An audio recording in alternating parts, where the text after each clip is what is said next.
ಆಗಿದೆ.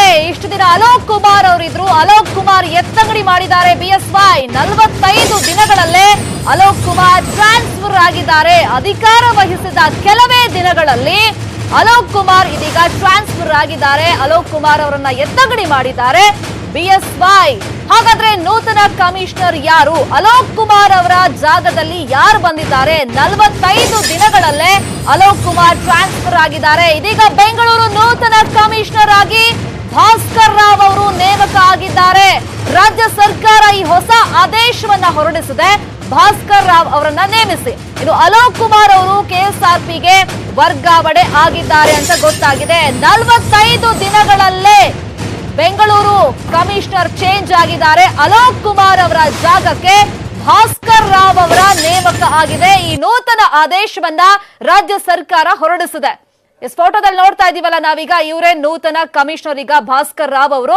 ಇನ್ನು ಅಲೋಕ್ ಕುಮಾರ್ ಅವರನ್ನ ಎತ್ತಂಗಡಿ ಮಾಡಿರೋದು ಯಡಿಯೂರಪ್ಪ ನೇತೃತ್ವದ ಸರ್ಕಾರ. ನೂತನ ಕಮಿಷನರ್ ಅನ್ನ ರಾಜ್ಯ ಸರ್ಕಾರ ಈಗ ನೇಮಕ ಮಾಡಿದೆ, ಅದು ಭಾಸ್ಕರ್ ರಾವ್ ಅವರು. ಪೊಲೀಸ್ ಕಮಿಷನರ್ ಹುದ್ದೆಯನ್ನ ಅಲಂಕರಿಸಿದಂತ 45 ದಿನಗಳಲ್ಲೇ ಅಲೋಕ್ ಕುಮಾರ್ ಅವರು ಟ್ರಾನ್ಸ್ಫರ್ ಆಗಿದ್ದಾರೆ. ರಾಜ್ಯ ಸರ್ಕಾರ ಈ ನೂತನ ಆದೇಶವನ್ನ ಇದೀಗ ಹೊರಡಿಸಿದೆ. ಇನ್ನು ಕೆಎಸ್ಆರ್ಪಿಗೆ ಅಲೋಕ್ ಕುಮಾರ್ ಅವರು ಟ್ರಾನ್ಸ್ಫರ್ ಆಗಿದ್ದಾರೆ.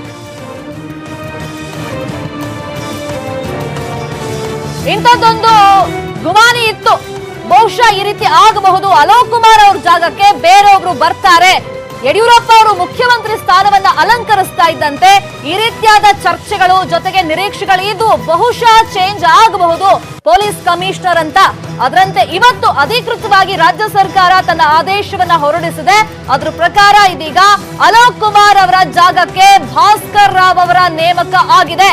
ಇಲ್ಲಿ ಅಧಿಕಾರಾವಧಿ ಪೂರ್ಣ ಆಗಿರಲಿಲ್ಲ, 45 ದಿವಸ ಮಾತ್ರ ಆಗಿತ್ತು. ಅಲೋಕ್ ಕುಮಾರ್ ಅವರು ಪೊಲೀಸ್ ಕಮಿಷನರ್ ಸೀಟ್ ಅಲ್ಲಿ ಕೂತು ಇದೀಗ ಯಡಿಯೂರಪ್ಪ ನೇತೃತ್ವದ ಸರ್ಕಾರ ಅವರನ್ನ ಚೇಂಜ್ ಮಾಡಿದೆ.